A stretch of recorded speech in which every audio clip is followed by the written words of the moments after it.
ठरलं तर मग या मालिकेच्या पुढील भागात आपण पाहत असतो की खरं तर इथे सदा आणि मैनाला जो काही ते प्रियाने मारण्याचा प्लॅन केलेला असतो तो तिचा फसलेला असतो आणि तिला पोलीससुद्धा इथे अटक करणार असतात. मात्र खरं तर इथे 6 वाजून गेलेले असतात आणि 6च्या नंतर अटक करायचं नाही हे कायद्यात बसत नसतं. त्यामुळे प्रियाला एक रात्रीचं घरीच ठेवण्यात आलेलं असतं. मात्र त्या रात्रीचाच फायदा घेऊन इथे प्रिया पळ काढत असते. आता ती घराबाहेर आलेली असते आणि ती म्हणत असते आता काय मी कुणाच्या तावडीत सापडत नाही. काही दिवस लपून बसते आणि मग परत घरी येते असं इथे म्हणून ती पनवेल सोडण्याचा इथे प्लॅन करत असते. मात्र इकडे प्रियाला मंजिरीने पाहितलेलं असतं. मंजिरीने पाहितल्याबरोबर इथे मंजिरी लगेच आता इथे सायलीला फोन करते. सायली म्हणत असते काय झालं मंजिरी, इतक्या रात्रीचा फोन केलास, काही झाले का?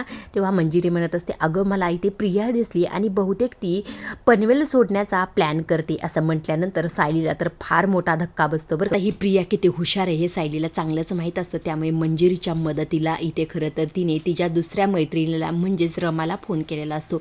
रमाला फोन करून ती म्हणत असते रमा हे बघ तू काही करून तिला तिथेच तू अडकून ठेव. असं म्हटल्यानंतर रमा म्हणत असते तू काळजीच करू नको, तू निश्चिंत राहा, आता 2 वाघिणी मिळून एका उंदराला कशा पळवत्यात ते बघच असंही ते मंजिरीने म्हटलेलं असलं. मंजिरीच्या आणि त्याचबरोबर इथे रमाच्या मदतीने या प्रियाचा गेम तर वाजणार आहे बरं का.